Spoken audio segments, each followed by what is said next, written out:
Breaking news. Putin wants a fast resolution to the Ukraine conflict, Turkey's president suggests.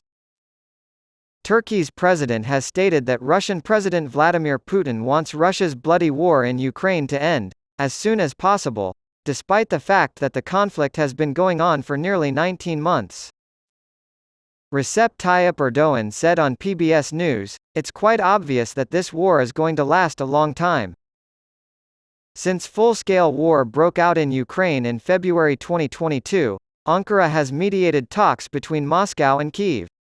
Ukraine's ability to export grain from its southern ports as a result of a United Nations-brokered Black Sea grain deal helped allay global food shortage fears. Russia opted not to extend the agreement in July. Unmanned aerial vehicles are among the military supplies Turkey has sent to Ukraine. However, unlike other NATO countries, Turkey has not imposed as many sanctions on the Kremlin over the war and has kept economic ties with Russia.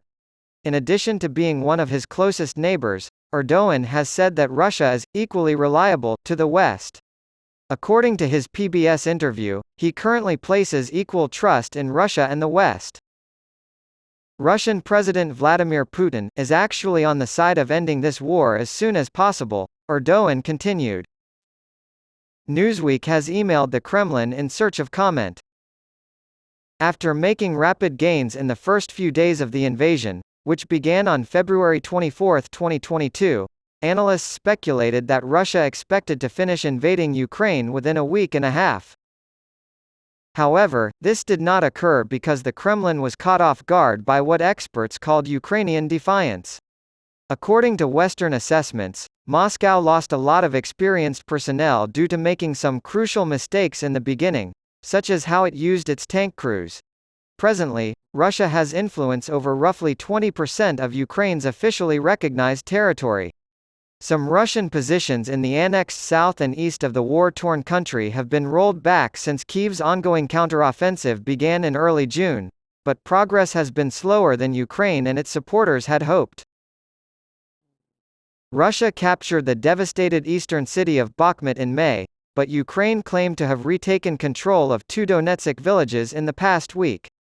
Heavy fighting broke out in the southern Zaporizhia region in early September, with Ukraine claiming to be between the first and second line of Russian defenses around the town of Robotyne. On Wednesday, Russian President Vladimir Putin announced that he would be attending the Belt and Road Summit in China this coming October at the invitation of his Chinese counterpart. Putin said after meeting with Chinese Foreign Minister Wang Yi in Moscow that the two countries are integrating our ideas of creating a large Eurasian space, with the Belt and Road Initiative being a key component. Through this massive program, Beijing has been increasing its sway in emerging markets by funding and constructing infrastructure there.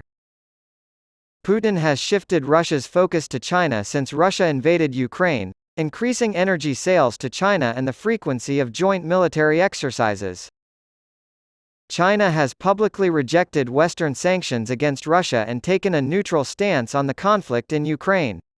Last year, it declared it had a no-limits friendship with Russia and accused NATO and the United States of prodding Putin into military action. On Tuesday, while hosting Wang Yi for security talks, senior Russian security official Nikolai Patrushev pushed for greater policy coordination between Moscow and Beijing to counter what he called Western efforts to contain them.